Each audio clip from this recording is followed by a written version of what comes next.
My name is Lisa Jacobson, and I'm a member of the Advocacy Committee of the Zonta Club of Malden, Zonta International. Zonta Malden is joining with Zontians all over the world in advocating for an end to gender-based violence through our 16 days of activism. The 16-day observance began on November 25th, the International Day for the Elimination of Violence Against Women, and it will conclude on December 10th. The Zonta Club of Malden is pleased to share information about our efforts this year, one of which you've already heard about, are advocating for the passage of Senate Bill 2294, an act to end child marriage in Massachusetts, filed by Senator Chandler and Representative Kay Kahn. Today, I am privileged to have Middlesex County District Attorney Marian Ryan join us for a conversation about domestic violence and violence against women and girls. DA Ryan and her team are on the front lines working with victims, prosecuting perpetrators, and providing resources for victims, as well as programs targeted at preventative measure. DA Ryan has supported Zonta's efforts in the past, most recently participating with us in a teen dating violence awareness program. She's been recognized by the Zonta Club of Malden with a humanitarian award as a woman making a difference. DA Ryan, thank you so much for joining us today. I'm happy to be here. This is a great effort by the Zonta Club. Thank you. So I'd like to start with a question about how the COVID-19 pandemic has escalated the issue of violence, domestic violence, in particular, intimate dating partner violence. So, a variety of ways. One of the most concerning is that for people who are experiencing violence in their own homes, in a typical day, they might get a respite of 8 or 10 hours while they go off to work or go to school or go wherever. And now for the last 8 months, we've pretty much been home together all the time. So, the opportunity for there to be more explosive behavior, more violence is much, much greater. It gives somebody who's being victimized very little opportunity to make contact without somebody knowing about it.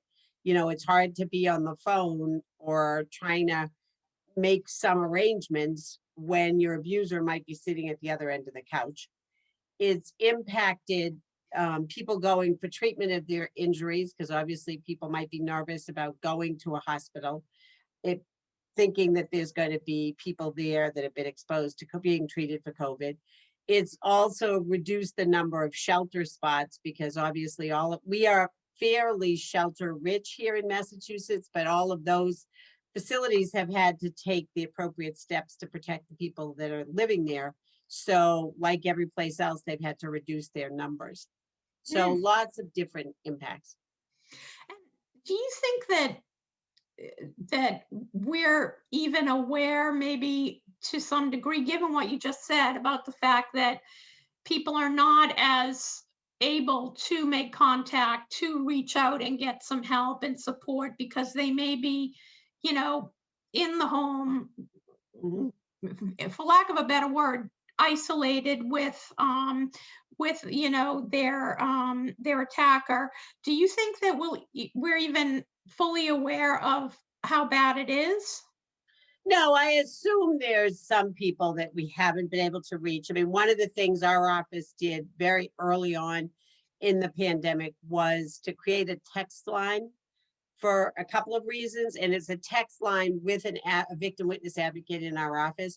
First of all, because it gave you the opportunity when your abuser might be willing to understand that you're using your computer or something to do work, you'd be able to be using that to send a message, rather than trying to hide in a closet talking on the phone.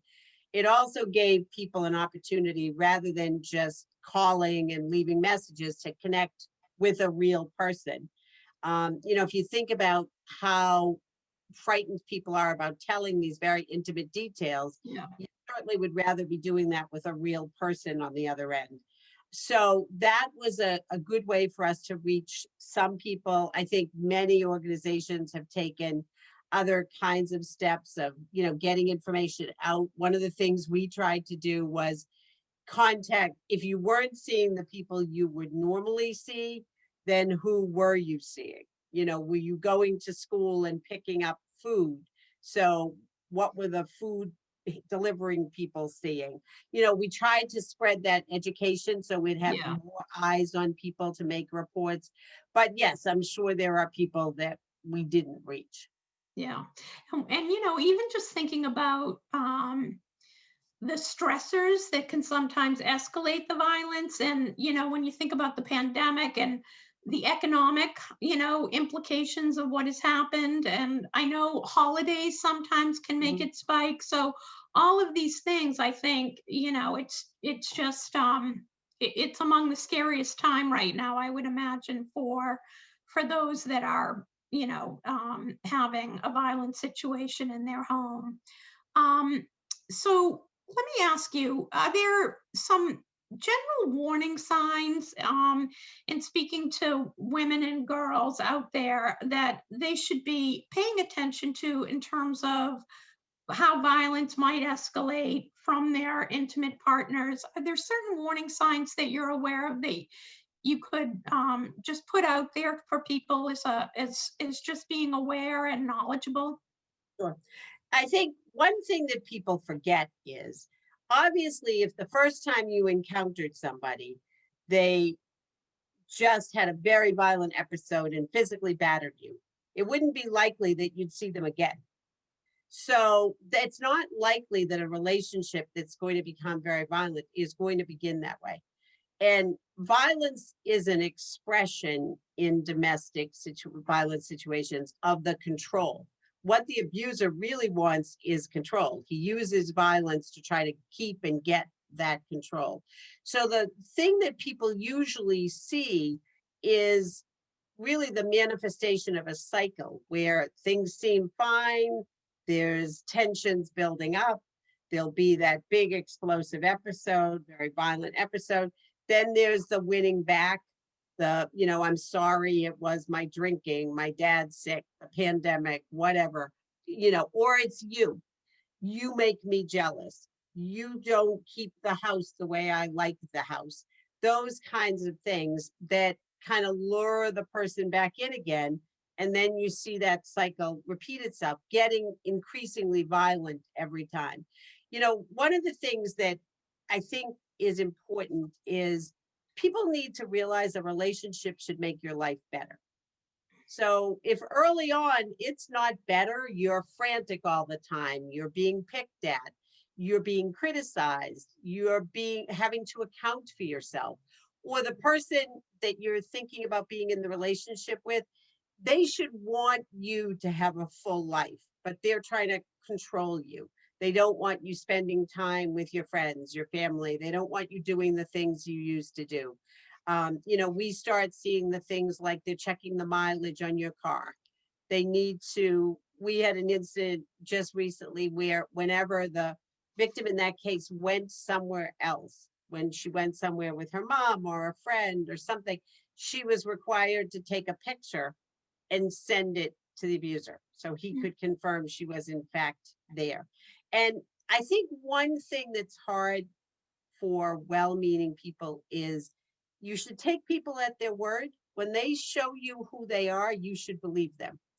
When they are making you unhappy, when they're controlling you, when they're demanding things, it's never going to get better. On its own, they are never going to get to be a different person. And that's a place where you want to take yourself away from those situations, Yeah.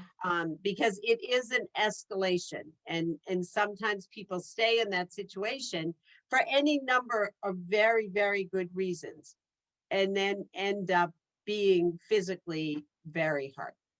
Mm, mm. Well, can you talk to us a little bit about some of the tools and resources that women and girls can use to seek help, to protect themselves? So one of the things, probably the most common, is a restraining order. We even during the pandemic, the courts have been open to give people a restraining order where you can you could actually on the phone, it's different points, explain to a judge what was happening, why you were afraid. And a judge could then issue an order that would both give you protection and order your abuser to stay away from you and not abuse you, and take care of lots of other things.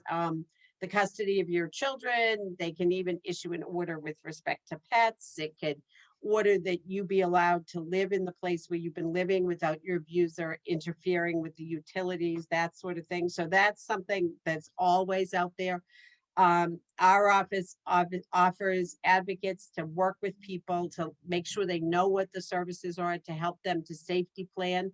You know, especially if you've been in a relationship for a long time, maybe you've got kids, you've got lots of things that need to be dealt with. You really need to make that assessment in conversation with others and figure out how you're going to leave. We offer people a pro bono lawyer to represent them at the restraining order. We can't represent them at that because that's not a criminal action, but it's very hard to go in and face your abuser, who may in fact have their own lawyer.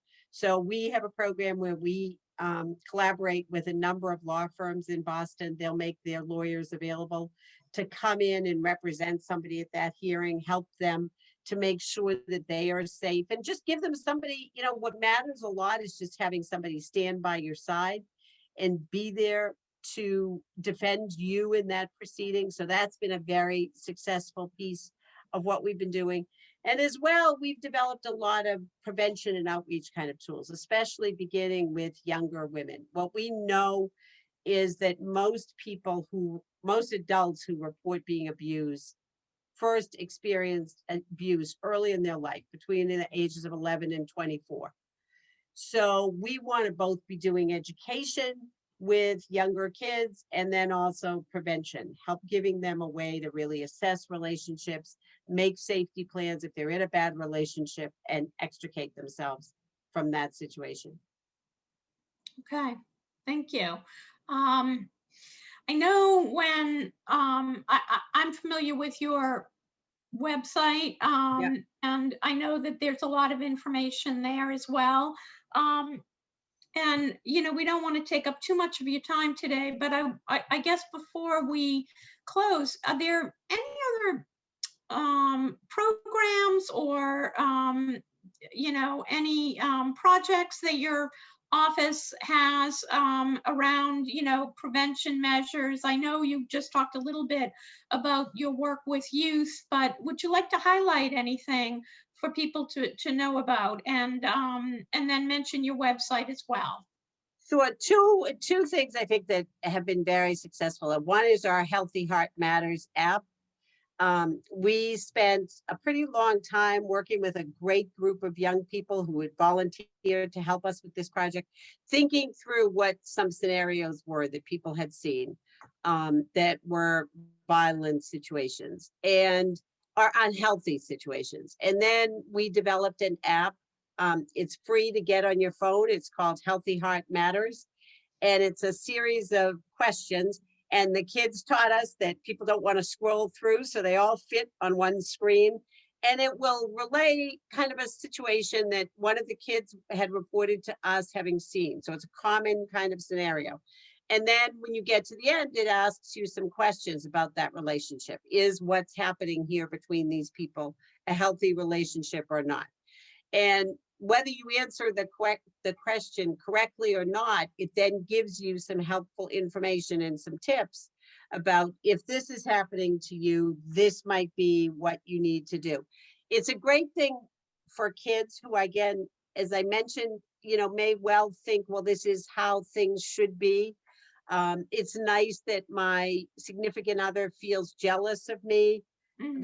That feels good. And when does that become an unhealthy thing?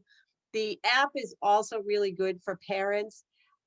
Kids are never too young to start having these conversations. And it's a good way for parents to kind of read through that and kind of get a sense, remembering all of those scenarios come from real life kids.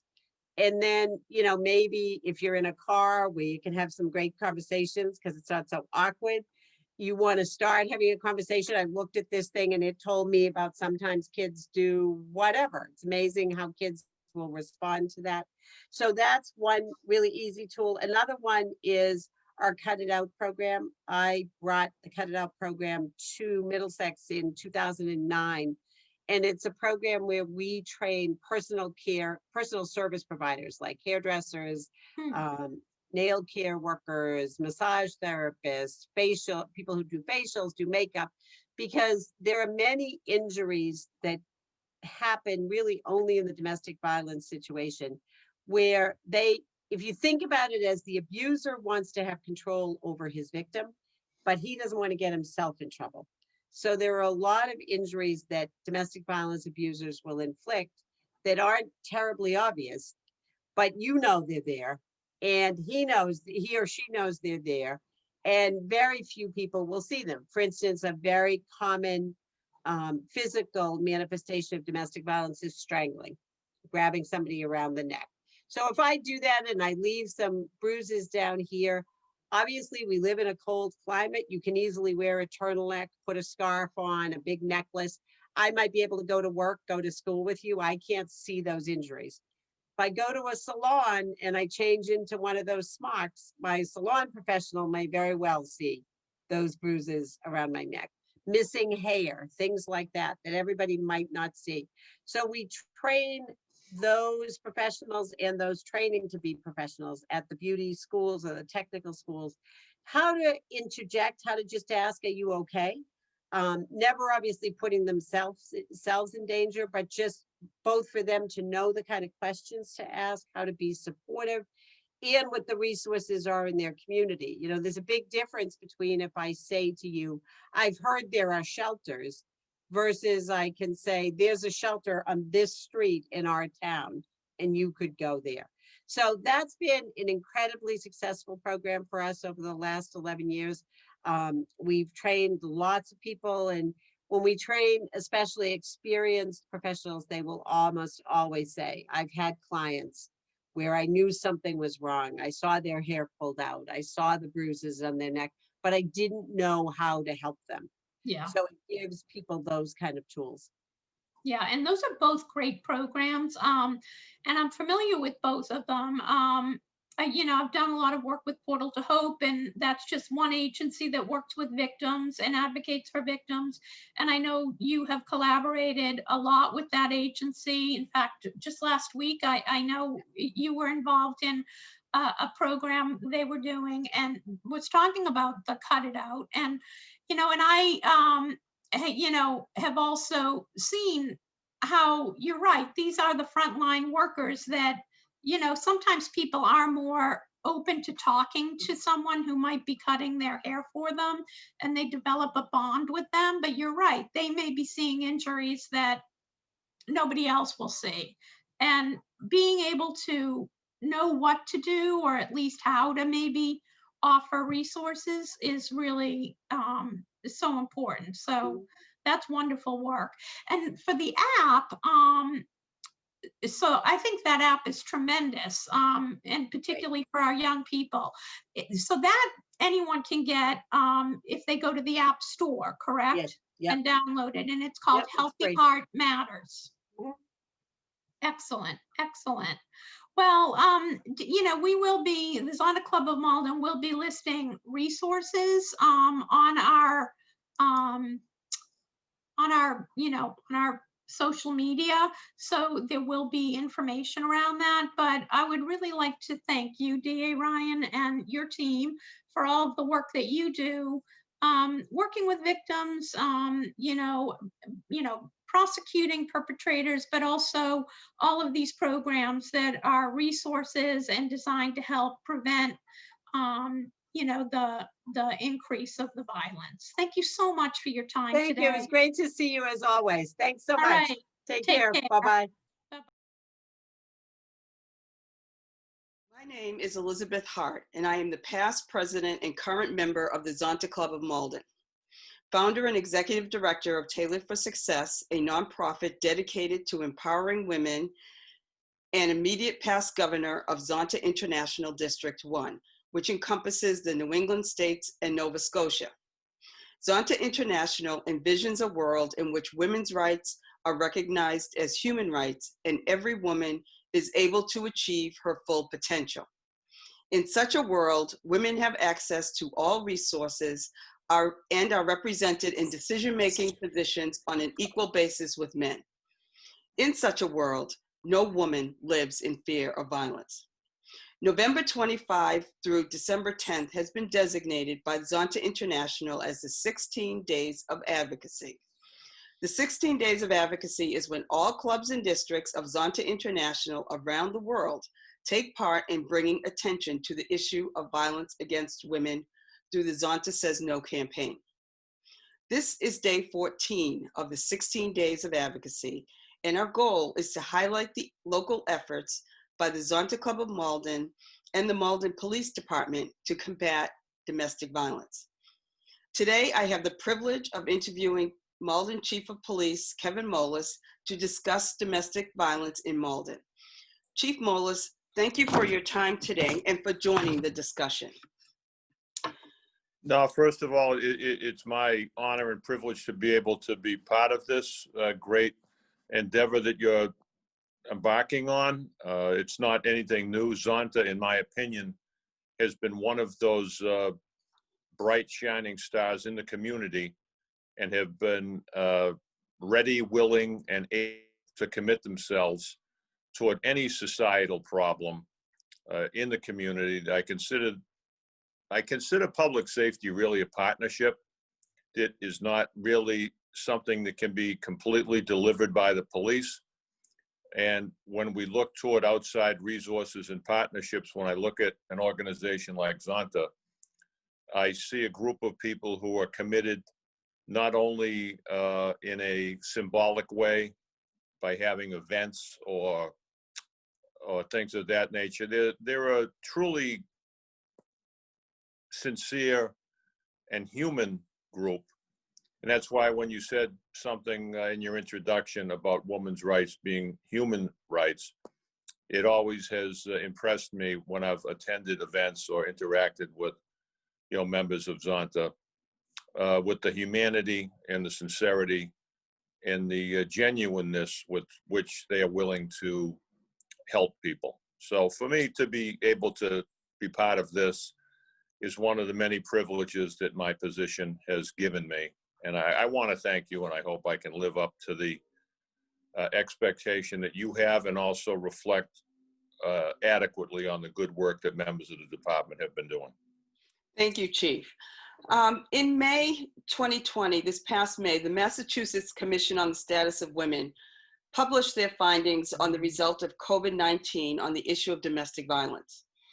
The report stated that many women reported an escalation of violence across the Commonwealth.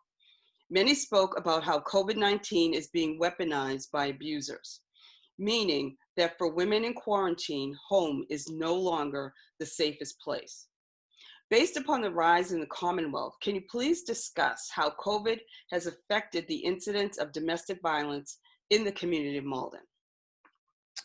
Sure.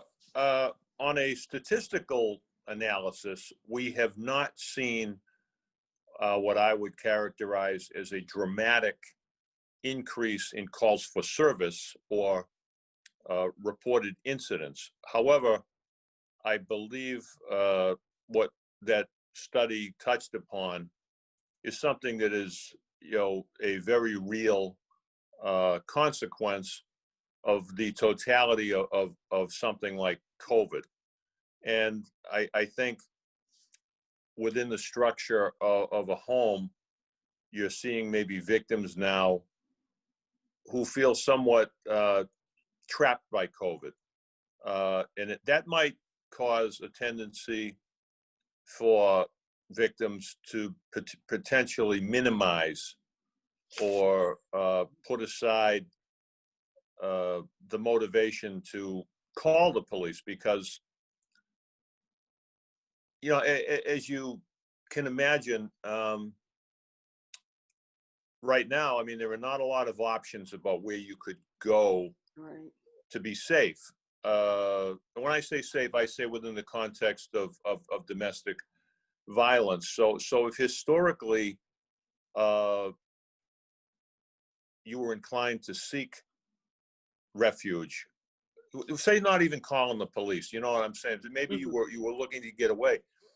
The fact that a lot of people feel isolated or not as able to find other places to go because people are conscious of COVID. So that, I believe, psychologically could cause someone to maybe minimize or overlook their victimhood.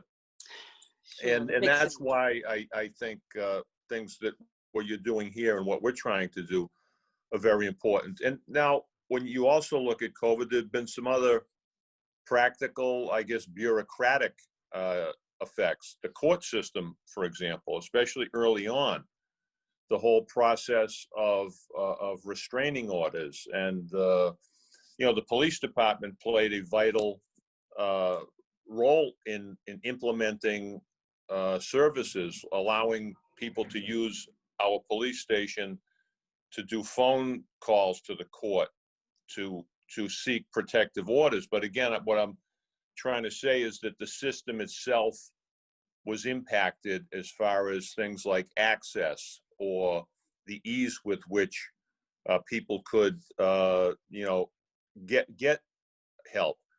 And, you know, one of the other factors is the fact that there were so many people now home together for many, many hours working remotely, or say they lost their jobs.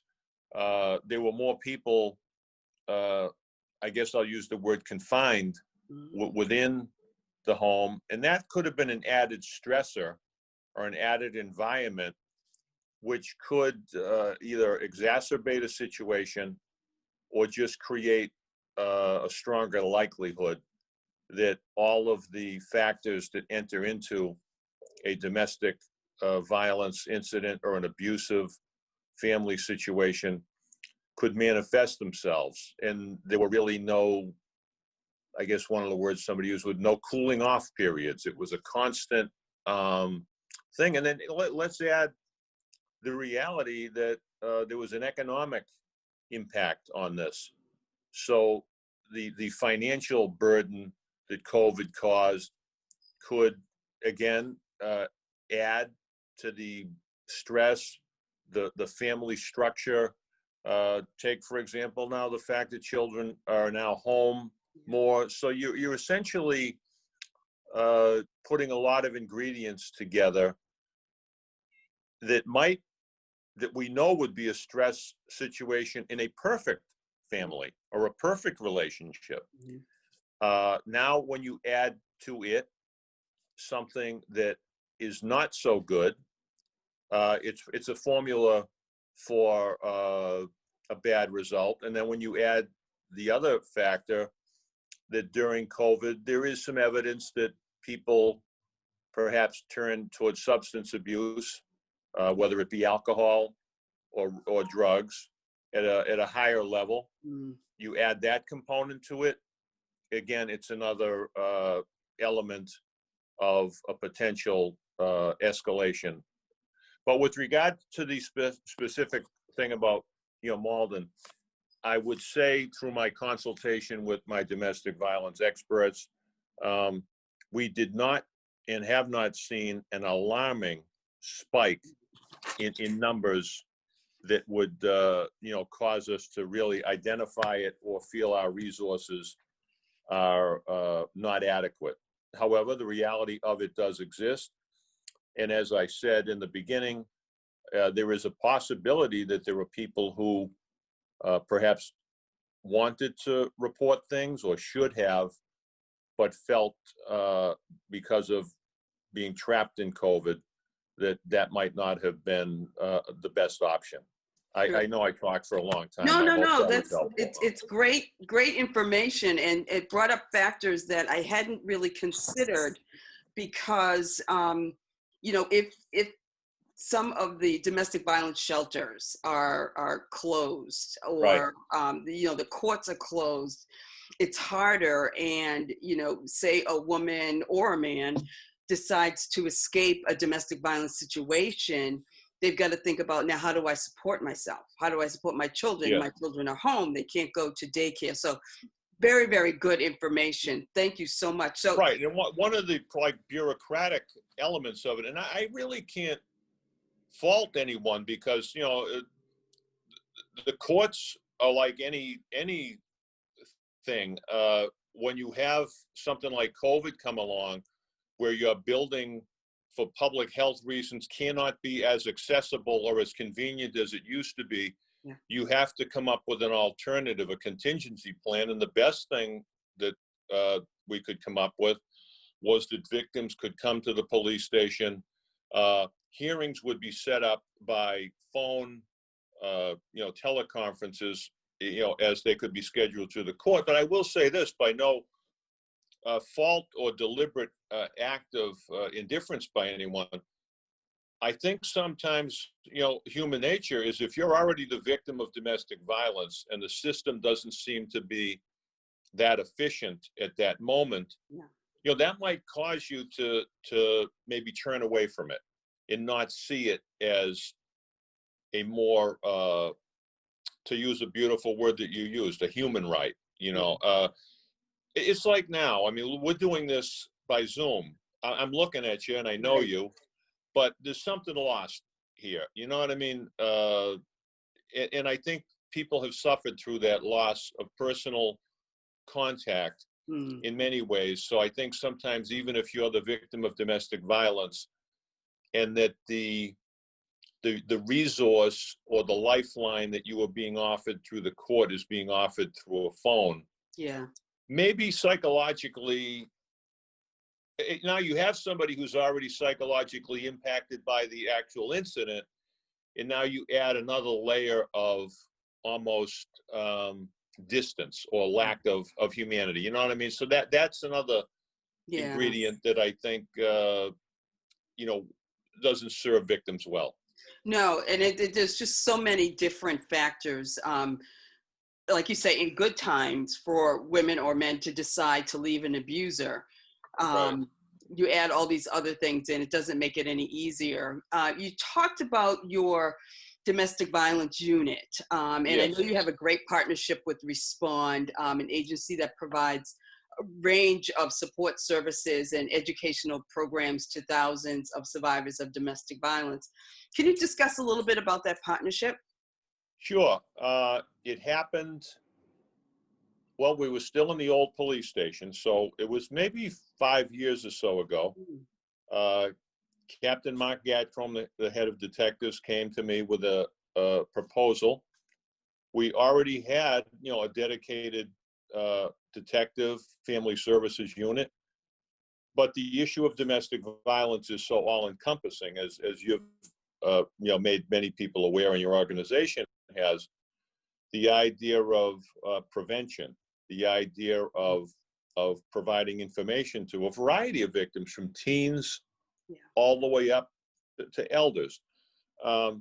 So it's such an all-encompassing societal problem that, Captain Gadcombe came to me with information about a group called Respond.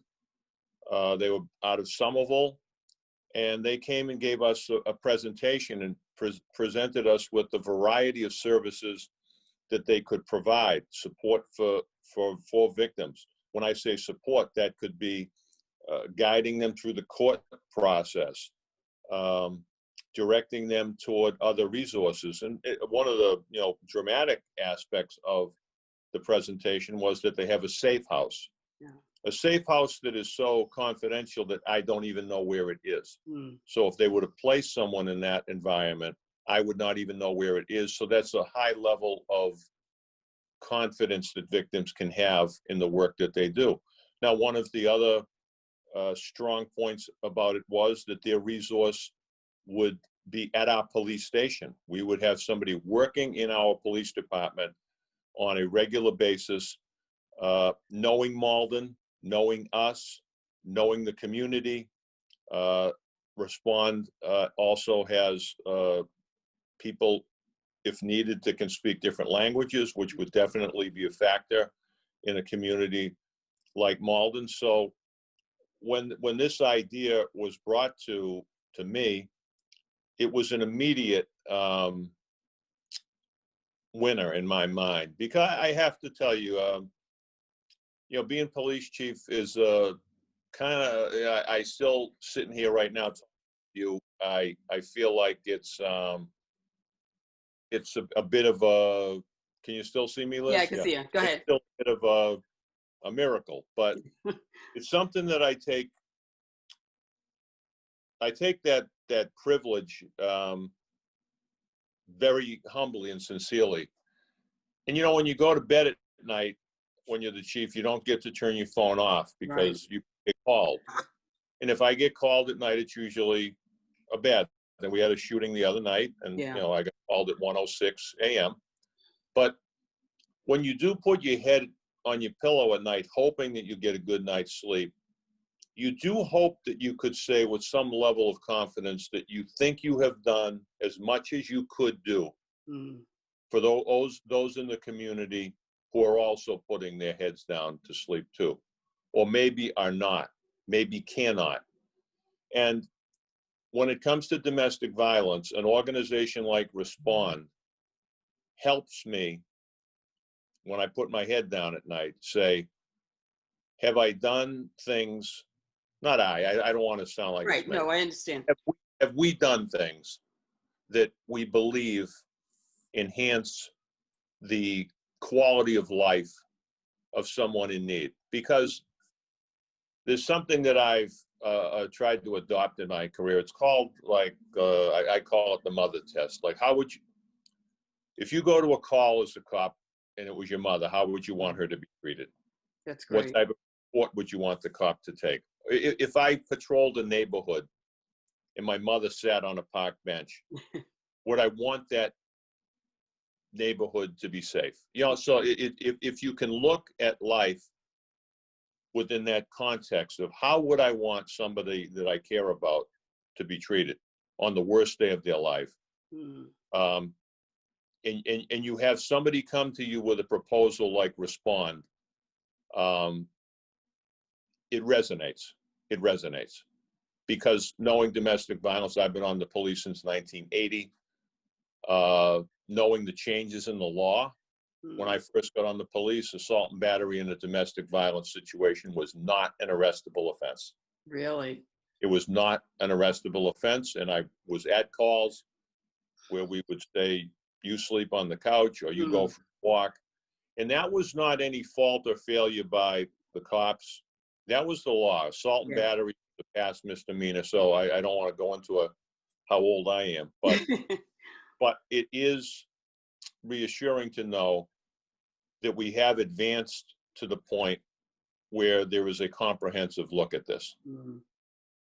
And Respond has filled that void. And I hope during your questions I can explain how that me wanting to have them was not enough. Mm. I set up a meeting with the mayor. Right. And I remember that meeting. I remember it vividly.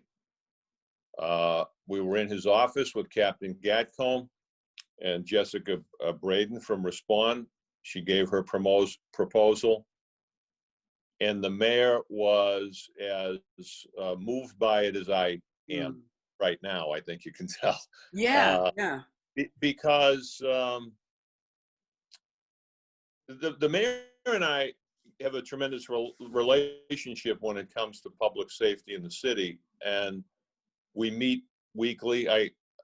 On a regular basis on Tuesdays, and we talk regularly about public safety. But we talk about it in a very human way, not statistically necessarily. We talk about it in the terms of, again, I'll use your word, the humanity of it. Yeah. And what we do for the least of the people, whether they be homeless, vulnerable, alone, frightened, disenfranchised, and things like that. And I know how receptive the mayor was immediately upon hearing this and knowing that you're doing something actually for someone you don't know. Yeah. That's the beauty of it. The things like Respond, or you're doing it really not for someone I know. We're doing it for an unknown victim. Yeah. Right now, sitting here, we know that there's somebody in the community that needs help. Yeah.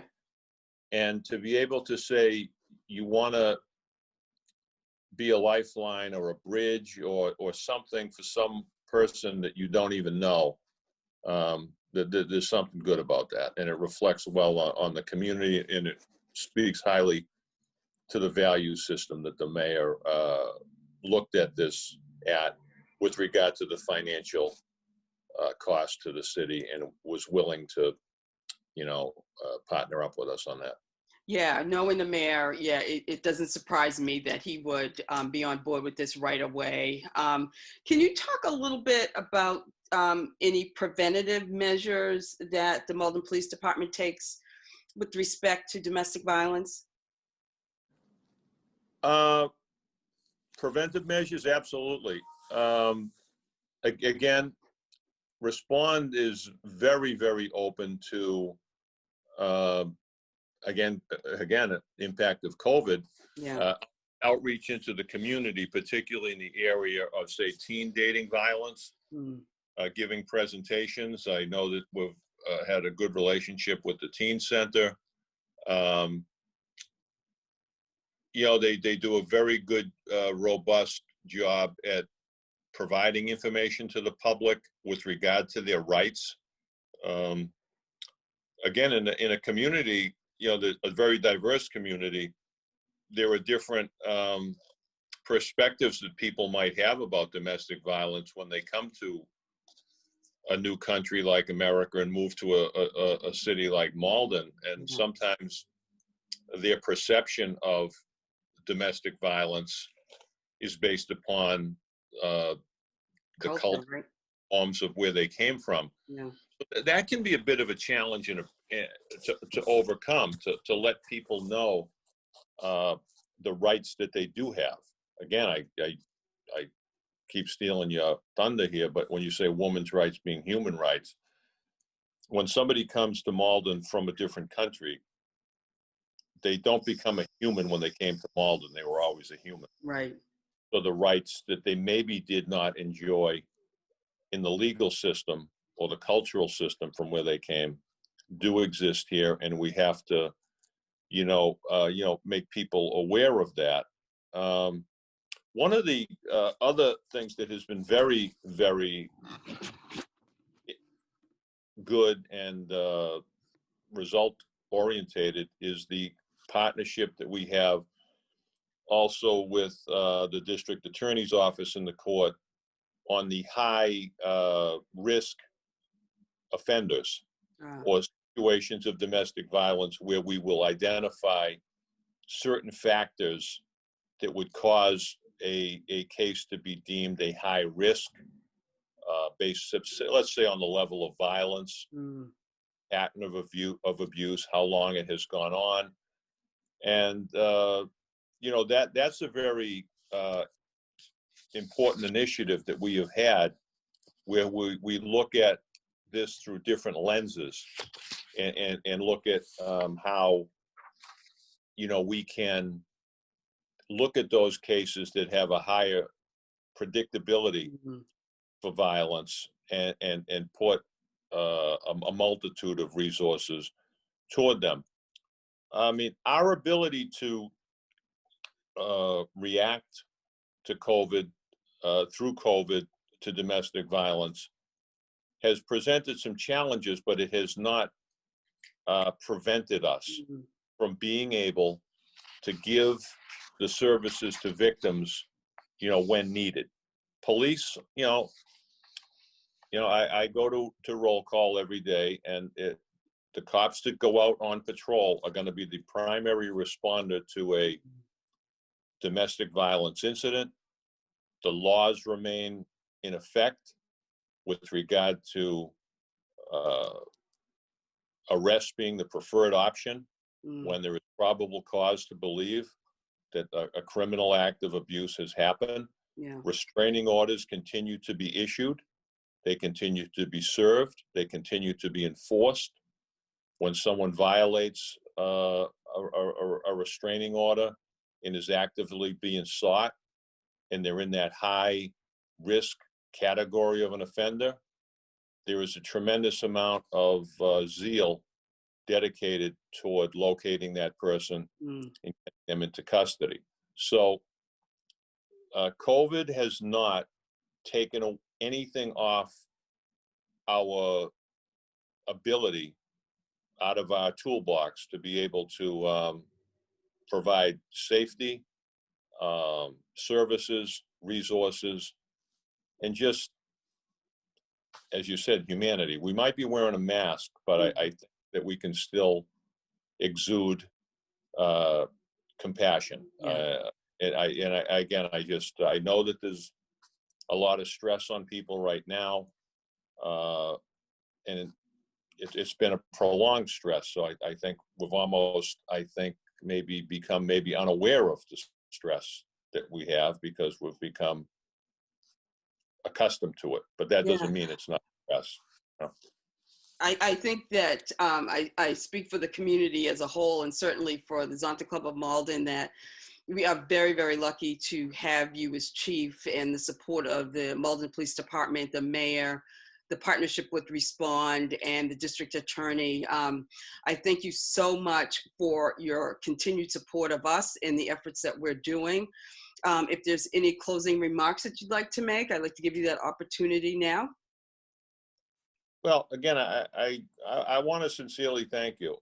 The fact that we're having this conversation just reflects upon the values that you hold. I know you. I know many people in your great organization. And as I said in the beginning, when I look at how you make a city safe, you make it safe through good people like you and your organization. And I want to also say I'm very blessed to have some police officers like Elijah McNeil, who works very closely with Respond and with the courts in the area of domestic violence. And I often marvel sometimes because I've had a variety of assignments on the police, and I tell you that would be a very challenging assignment. Yeah. You're dealing with a lot of different situations, and on many times it's the worst day in someone's life. Mm. And Elijah is someone who can look at the worst day of someone's life and do his best to make it maybe not make them know it's not the only day of their life. Right. That there are steps forward that they don't have to walk alone. And he's a very kind, reassuring person. I can't say enough about how lucky we are to have someone like him to do that. And it's not something that everybody could do. And I will also say that the police officers who are out on patrol by its very nature involves coming to roll call, going out and stepping into the unknown. Mm. And you engage in mostly random patrol, rapid response to calls, and reactive work when you get there. And, I do know that the strength of domestic violence law is a very powerful thing. And when police officers are at an incident with probable cause, they do know what their duties and responsibilities are. And I know that they do live up to them. And it's a comprehensive, collaborative endeavor. Zonta is part of that. I guess you go from A to Z. Yeah. You're maybe at the Z end of the alphabet, but you are part of the solution and part of the voice and part of the ability to reach out into the community and make people know that on the worst day of their life, it is not the only day of their life. If you're just willing to cross that bridge or hold on to that lifeline and let us guide you and walk you through it. And it's reassuring to know that it's all across the board. It's from the mayor's office, who brought Respond to life within the city. It's been a great thing to have, and I'm very lucky. I really am. I wanted to be a cop since I was 5 or 6 when somebody crossed me on Highland Ave to go to kindergarten. I That's never great. never knew I'd be chief, and it's a great responsibility, but it's a great privilege and it's a great honor, and I can't think of a better city to do it in. Thank you so much, Chief Molis. And you know, the last comment about being a lifeline to someone that needs it, my hope is that someone will see this video and reach out to that lifeline and take those steps. Thank you again, Chief Molis, for your time, your dedication to assisting, combating, and preventing domestic violence in the Malden area. Stay